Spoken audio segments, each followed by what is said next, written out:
बदलती जिंदगी। ये कहानी है नंदिता और दिव्यांश की। नंदिता एक समझदार और खूबसूरत महिला जो एक स्कूल में टीचर है और जिंदगी की कई मुश्किलों से जूझ रही है, और दूसरी ओर दिव्यांश एक सॉफ्टवेयर इंजीनियर जिसकी दुनिया मोबाइल और इंस्टाग्राम के आसपास घूमती रहती है। एक हमसा लड़का जो ज्यादातर समय अपने मोबाइल पर इंस्टाग्राम चलाने में व्यस्त रहता था।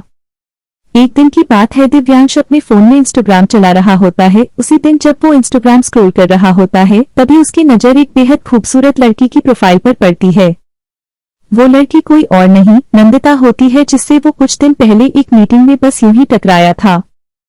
नंदिता की सादगी और मुस्कान दिव्यांश के मन में बस सी गई थी, लेकिन तब तक दोनों अननोन ही थे।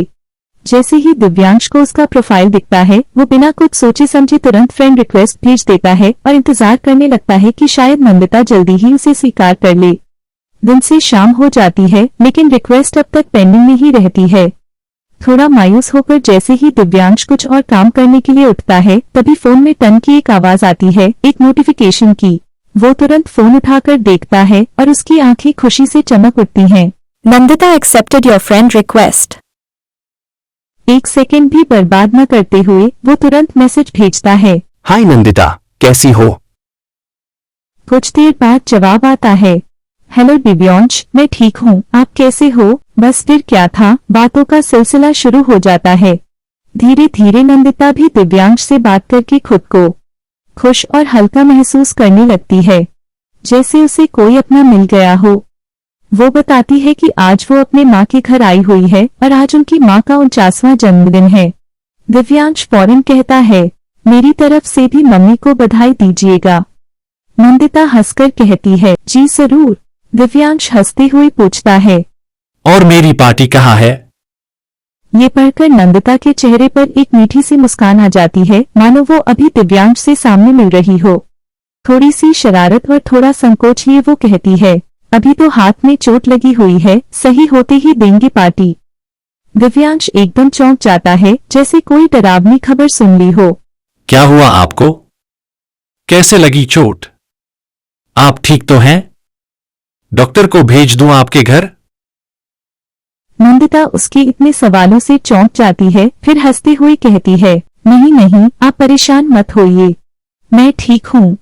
बस स्कूल से घर आते वक्त रेलवे ट्रैक पार कर रही थी, पाँव फिसल गया और हाथ में चोट लग गई। दिव्यांश के चेहरे की मुस्कान एकदम गायब हो जाती है, वो थोड़ा घबरा जाता है। आपने मुझे बताया क्यों नहीं? क्या मैं अभी आ सकता हूं? डॉक्टर को साथ ले आऊंगा। नंदिता उसे मना करते हुए कहती है, नहीं दिव्यांश, रात हो गई है और मैं बिल्कुल ठीक हूँ। थोड़ी चोट है, धीरे धीरे ठीक हो जाएगी।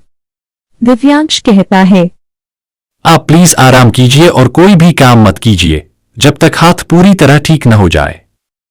ये सुनकर नंदिता एक गहरी सांस लेकर कहती है, आपको पता नहीं है दिव्यांश, सारे काम मुझे ही करने पड़ते हैं। मेरी जिंदगी में वैसे ही बहुत परेशानियां हैं। दिव्यांश एकदम चौंक जाता है। वो तो अब तक यही समझ रहा था कि नंदिता अकेली रहती है, लेकिन उसे क्या पता था कि नंदिता शादीशुदा है और उसका पति उस पर अत्याचार करता है। अब सवाल ये है, क्या नंदिता दिव्यांश को अपनी जिंदगी की सच्चाई बता पाएगी? क्या दिव्यांश उसकी मदद करेगा? क्या ये रिश्ता एक नई उम्मीद बनकर उभरेगा? जानने के लिए पढ़िए अगला अध्याय।